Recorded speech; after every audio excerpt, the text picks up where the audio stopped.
When families of means are in crisis, the response is material help. When poor families are in crisis and they come under the monitoring of child protection, the opposite thing happens. Andrea Elliott, author of Invisible Child. While being separated is the coat's worst fear, the sad reality is that family separation is far too common for those living in high-poverty neighborhoods like Brooklyn. Both unnecessarily expensive and racially targeted, the child protection foster care systems of New York City serve as an ineffective band-aid on the much larger systemic wound of long-term poverty. As we delve deeper into the traumatic effects of being in foster care, we will grapple with the question: what should be done instead of the current system? As we can see from family separation and foster care and this entire system, it affects families greatly, and the stats about the issues are incredibly jarring. Between 2000 and 2011, 1 in 17 white children, 1 in 9 black children, and 1 in 7 American Indian children had been removed from their parents' care. Another statistic points out 1 in 3 Black or Latinx children in New York City have had interactions with the Administration for Children's Services in the past 5 years. 1 in 3 is an estimate. Another statistic from Substantiation and Foster Care Entry Rates explains African American and Native American children are also less likely to reunify with their families than white, Latino, Asian Pacific Islander children. And now we'll hear from another person who has lived the experience of the child welfare system and was separated from her single mother. Slam Anderson is a spoken word poet who performs heartfelt pieces that take upon her lived experience of being in the child welfare system.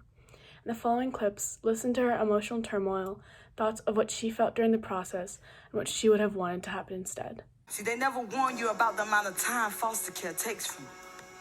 And all I did in foster care is count. Days in the home, hours in therapy, minutes at a visit. We spent our first reunion talking about one thing. What if they would have just helped Mama? Gave her a home and protection for her kids. All we needed was a place with locks that worked so he couldn't get to us. Instead, they made her think we didn't love her, and they made us think she didn't want us. So she did what she thought would save us. Squeezed her 5 kids in a hug that lasted ages. Stuffed them in the only lifesaver and sent us floating. I didn't look forward until I saw her head go underwater. It was easier to pretend she was dead. She said her life stopped when we were taken. We would have had so much time together if we could have stayed, since they say it's an illusion. I'm not looking for redemption from my past, just trying to be proactive for the future. I question if I'm ready to drop my bias and forgive the system, because the only way to change it is to be a part of it. And they already don't make it easy. Didn't make it easy for my mother. They tell you what they need is people with heart, but they judge you on everything except your heart. We ain't never been good test takers, but I got too many questions, and the only legit way for me to get my answers is to get a hold of this answer key and share it with my people. Give away the secrets, or at least their definitions of greatness, family, and love, and why my family's justification wasn't even considered. I gotta be more than a statistic. I gotta do more than talk about what needs to be changed. I gotta pick up a sledgehammer and start breaking walls, not just for me, but for my mother, for my sisters, my brothers, my nieces, my nephews, my family. There needs to be a change in this current system. The world sees it. It's no longer a secret, and everyone shouts when they talk about it. Hell, I scream. Sometimes I cry thinking of the what ifs. What if we didn't have to wait until bad enough? With neglectful families, it's important to address the systemic factors behind the reasons they are failing to provide for their children.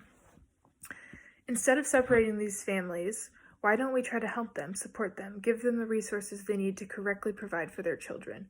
Most of these parents want to take good care of their families, but simply do not have the means to. Why don't we provide them with aid, give them educational classes on how to get things they need to help their families, such as steady income, resumes for jobs, etc.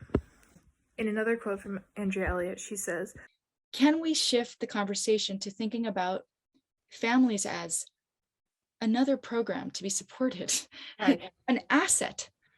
If you just took a fraction of that money and redirected it to putting someone in the home when the wheels were coming off to help this family stay intact, it would have made all the difference. Neglect is failure to provide and is closely correlated with poverty. Poverty should not be the reason that families are being torn apart. We must be able to know the difference between neglect and abuse. Keep families together. Keep families together. Keep families together. Keep families together.